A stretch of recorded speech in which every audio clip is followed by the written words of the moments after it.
Okay, so we're going to work both feet at the same time, so do a bit of bilateral work.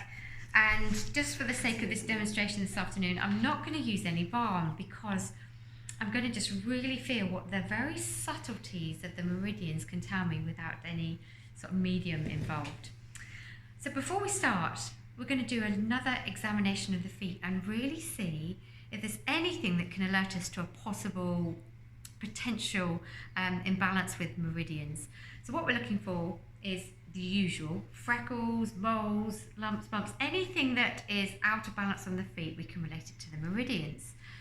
So let's just see, Kelly's feet I'm sure look pretty perfect, but can you see there's a slight freckle there? I don't know if you can see that when you're watching this video, but that is down the pathway of this gallbladder meridian. And you were just saying that gallbladder meridian is the one I probably need to keep in check. Not so much, I can't see a freckle on this left foot, but there is one there on the liver meridian, which is paired with the gallbladder. Can you see how that makes sense? So weird. And the fact that it's a freckle is like it's inherited, it's genetic, it's kind of. And you've also got another freckle there, which again is the pathway of the gallbladder. So what we're looking for when we're doing the examination of the feet is anything that's affecting each pathway. So imagine drawing just straight lines down from each of the toes for each of the meridians. So any areas that got like hard, dry skin, possibly here, I would say, there's some hard, dry skin on the spleen, pancreas meridian. And can you see there some dry skin there again on that spleen pancreas meridian?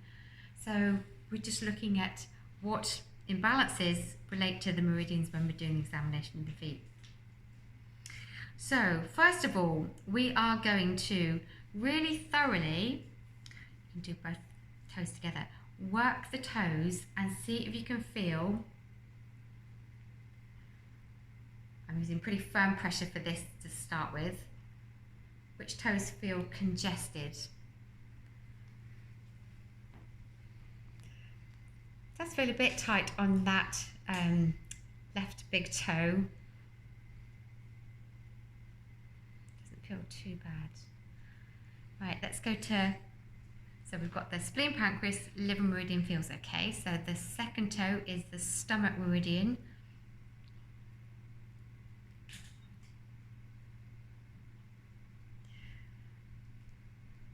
Doesn't feel too bad either.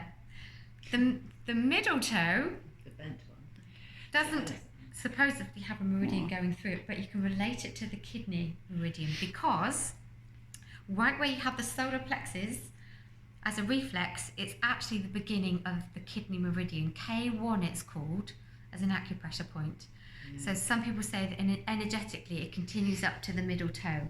So let's say the middle toe does relate to the kidney meridian as well as the fifth one will as well.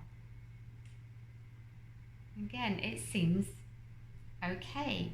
So let's try this gallbladder. I haven't got there yet then from yesterday. Kim's afternoon. That's painful. So I really feel there's a difference in the fourth toe, as I was expecting, because it relates to the gallbladder meridian, and you're saying it's much more painful than the other toes. More on the right side. It's lumpy, it's bumpy, it's congested. And I imagine for a lot of people when you're doing this toe assessment, they can be very painful. The toes are very sensitive. Yeah, they are. That is definitely. There's a difference, isn't there? Yeah. And then let's lastly do the kidney and bladder meridians on the fifth toe. Slight, but no, nothing like that gallbladder meridian there. So are you just feeling sort of lumpy? I'm just feeling, I'm using firm pressure to feel around and stimulate and just assess the toes. Okay, so this then comes to the rebalancing bit. So we're going to use, bearing in mind all the meridians just begin or end underneath the nails, so we're working these points here. And we're using our index fingers with almost the same kind of pressure as if you were just indenting like a puddle of water, but you're not putting your hands down through into the water, if you see what I mean. So usually quite light pressure to just draw a line down from the start of each meridian and just to feel how the pathway feels. So we're looking for like a smooth, continuous flow and nothing that kind of is interrupting the flow of my finger down the meridian. So far, the spleen and the liver meridian feels okay. Let's do the stomach meridian.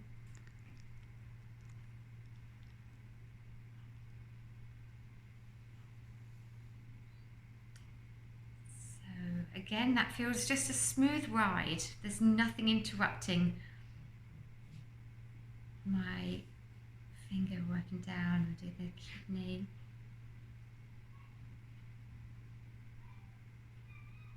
Seems pretty good. Let's do the gallbladder.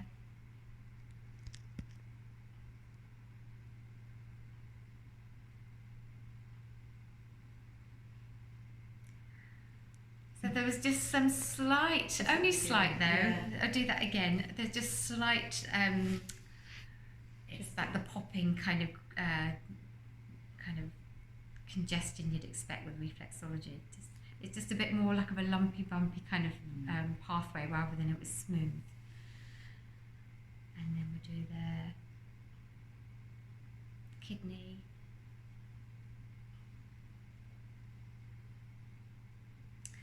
And the bladder.